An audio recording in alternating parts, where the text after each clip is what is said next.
The more I hear from Amy Coney Barrett, who's increasingly becoming the swing vote on the Supreme Court, the less I like her judicial philosophy. And I don't think she's being intellectually honest either with the American people. She's out on a book promotion tour because she's got a new book coming out in the next couple of days, hitting the CBS morning newses of the world. And the more you hear about her judicial philosophy, I think you'll quickly see that she's not being honest with the American people, and she's not being honest with herself, especially around issues like a woman's right to choose.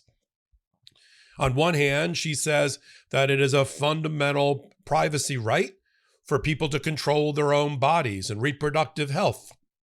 But in the same breath, she says that the reason she voted to overturn a woman's right to choose in the Dobbs decision, throwing away Roe versus Wade after 50 years, the first time in U.S. history that a right given or recognized by the Supreme Court was taken away. The reason she went along with that is because she thought that the 1973 ruling was ahead of the people.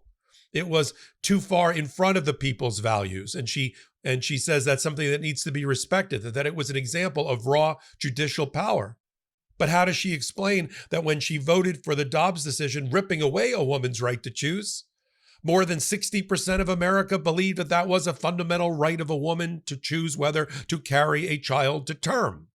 I thought that's why she speaks with forked tongue. I thought that the premise was to try to have opinions that are an example of the judicial system, the Supreme Court, forcing their values down our throat.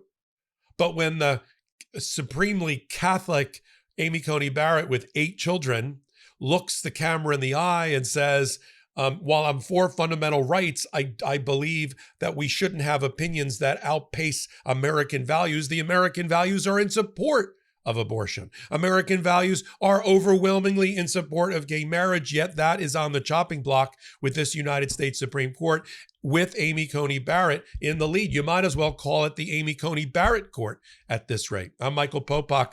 Because she's giving her first interview ever and she's trying to sell a book, we need to examine it right here on Legal AF on this Saturday.